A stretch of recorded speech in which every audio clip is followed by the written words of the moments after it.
y respeto para sentarse a negociar los aranceles. Hablamos de aranceles, antes era un partido de básquet porque era un 145%, ya no, porque no hay equipo que logre 245 puntos en un partido de básquet, pero sí es 245% el arancel que ha impuesto Trump a los productos chinos.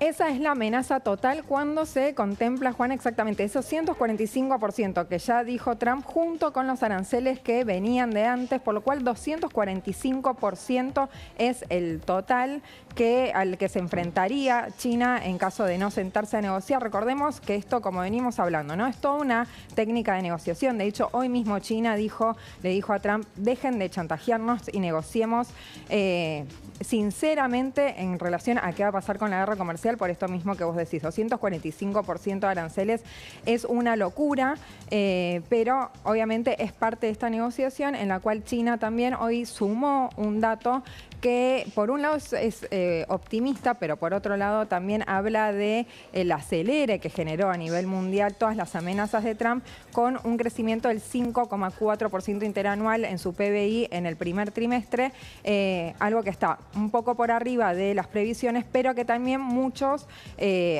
dicen que es en parte a las exportaciones que se aceleraron antes de que comenzara la guerra comercial. Muchísima expectativa a ver cómo impactan estos aranceles en la economía de China de acá en adelante, ¿no? Muchas gracias, Juli. Nos reencontramos mañana.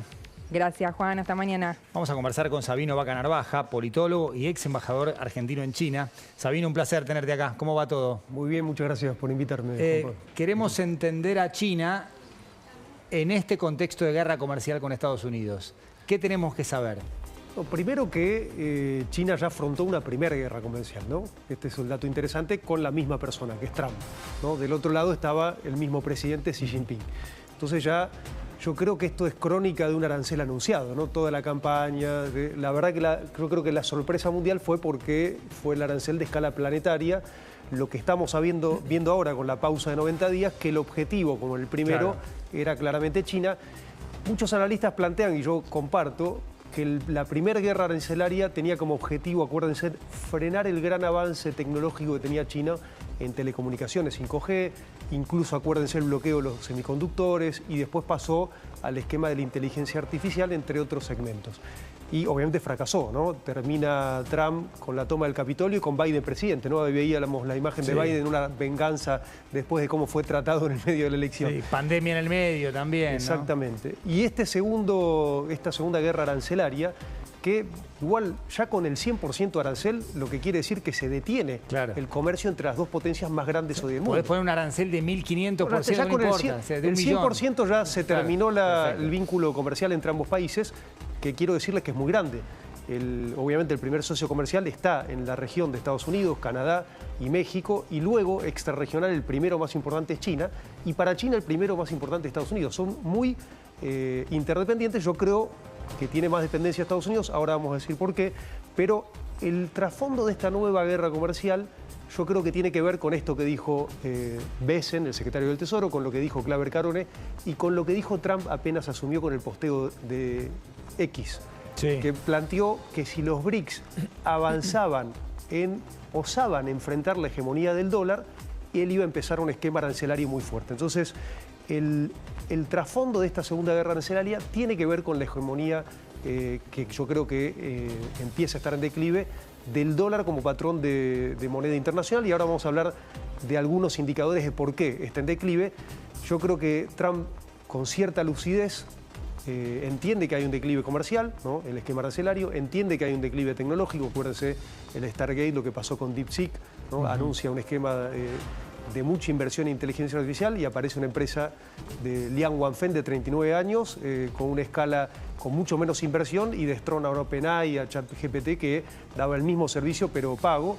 Y yo creo que entró un declive también logístico. Acuérdense, cuando Trump asume habla de Groenlandia por la ruta ártica, habla de Panamá, acuérdense la inversión del puerto de Shanghái en Perú. Incluso yo diría que hay un declive militar porque el conflicto de Rusia con Ucrania, la invasión de Rusia a Ucrania, en algún punto también se enfrentó con la OTAN. Acuérdense el esquema de armamentos y el esquema monetario que después Trump le exige en esta gran ¿cómo se llama?, trampa que le hace Zelensky, sí. y donde también acá la contraparte es que Milei cambia la postura, poniendo en riesgo también nuestro reclamo de integridad territorial, que era un activo ya que Argentina respaldaba en Naciones Unidas. Pero lo que quiero decir con esto es que en este esquema monetario la encuentra una China mucho más asentada, ¿no?, donde ya sabía un poco lo que iba a hacer Trump, y la diferencia acá es que China, por lo menos con respecto a Estados Unidos, ha dejado de lado la paciencia estratégica, ¿no? Era un activo, acuérdense, cuando Milei empieza a agredir mucho a China, que después se retrotrae, y sin embargo China le renueva el swap de monedas. Y acá está el tema que estábamos hablando con Scott y con Bessent y con Claver Carone. Acuérdense que cuando empieza este esquema, el encargado para América Latina de Trump, Claver Carone, pone como una demanda lo del swap. ¿Por qué lo del swap? Incluso Bessent. Acuérdense que el primer paso de internacionalizar la moneda que da China es la estrategia del swap de moneda. Incluso después el tema del crédito. Y ya en 2020 China crea el yuan digital. Primero prohíbe las monedas digitales, crea el yuan digital y empieza a usar el yuan digital en todas las economías de lo que es la Asociación de Naciones del Sudeste Asiático, que son 10 países. Y el dato relevante antes de este esquema arancelario es que se suman 6 países de Medio Oriente. Entonces, si vos sumás los 6 países de ASEAN, más los 10 países de ASEAN, más los 6 países de Medio Oriente, eso te da que el 38% de la economía del mundo ya empezó a usar el yuan digital. ¿Y esto qué es? Destrona el código SWIFT de transferencia. Sí, ahora, Trump ve todo esto y dice, algo tengo que hacer. Se repliega a lo que él mal llama patio trasero, se va desarmando de las instituciones que promovió después de la Segunda Guerra Mundial. Acuérdense, en Bretton Woods se genera el Banco Mundial, el FMI, incluso Naciones Unidas, y acá hay un repliegue que él lo imita burdamente Milei. Acuérdense, salir de la Organización Mundial de Comercio, de la salud, salir del protocolo, incluso hablaban en algún punto salir del FMI. Dicho sea de paso, ellos no nombraron todavía el representante, el director del FMI por Estados Unidos, y acá el dato relevante de esta respuesta que da la Embajada Argentina en China es que fíjense que en la carta dice que el swap, la renovación, esta renovación que acaba de hacer, fue determinante para el préstamo del FMI, ¿no? Y este es un dato interesante, dando a entender que si ellos no renovaban los 5.000 millones de dólares que se ejecutaban este año, el FMI no le daba esta nueva deuda, que dicho sea de paso, ¿no?, Milei estaba en contra de la deuda y ahora abraza esta nueva deuda que va a ser un desastre para el pueblo argentino, ¿no?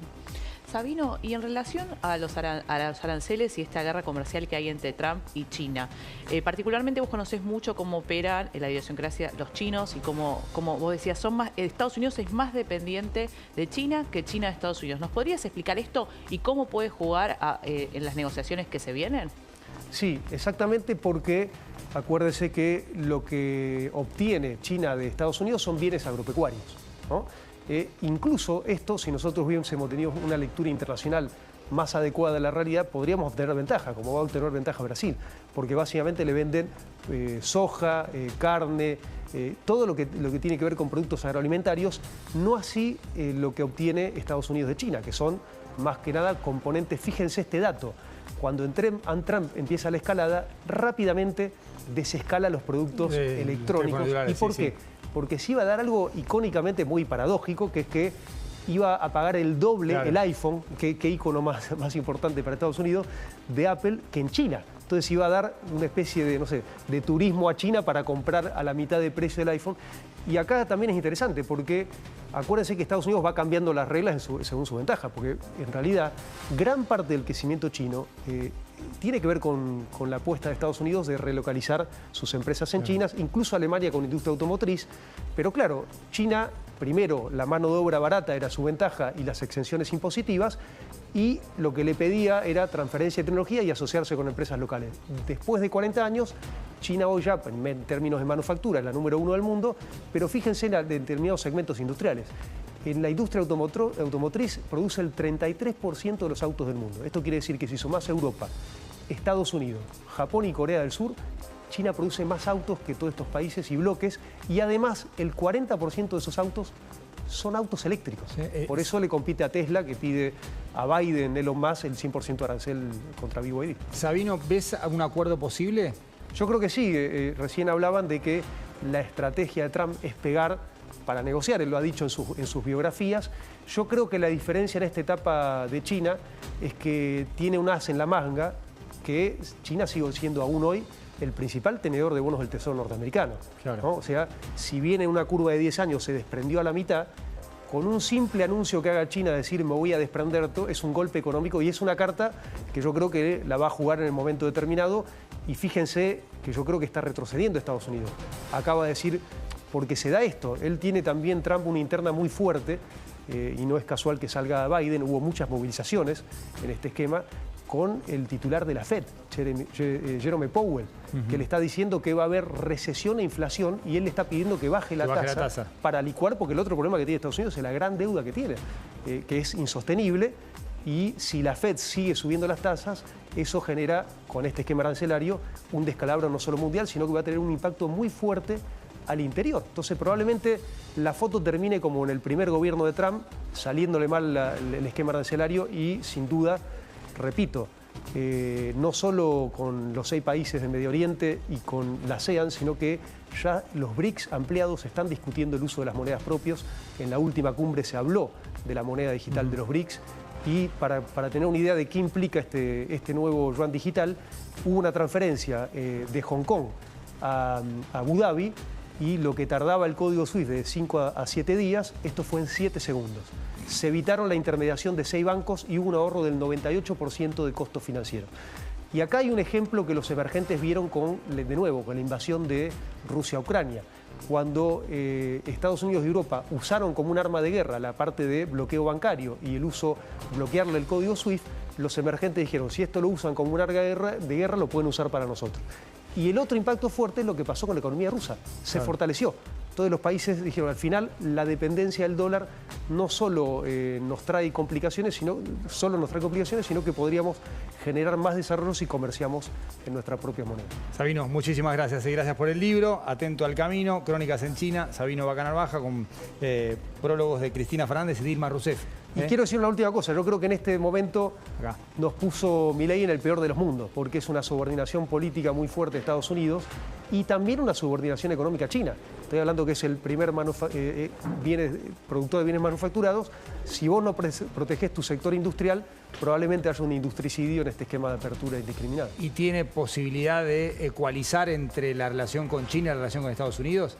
Yo lo veo difícil y además con China él tendría que viajar por lo menos a China para empezar a desarticular este esquema, estos grandes insultos, más allá de que China la verdad que viene, yo creo que esta última renovación del swap es más por China que por Argentina, Estados Unidos, ¿no? Por el FMI, porque también China en este tablero mundial se está mostrando más responsable que otros países. Muchísimas gracias por haber venido. Muchas gracias. Marian, datos de consumo en la Argentina. Sí, se acaban de conocer los datos de consumo de marzo. Estos son datos de la consultora Sentia que marcan qué sucedió en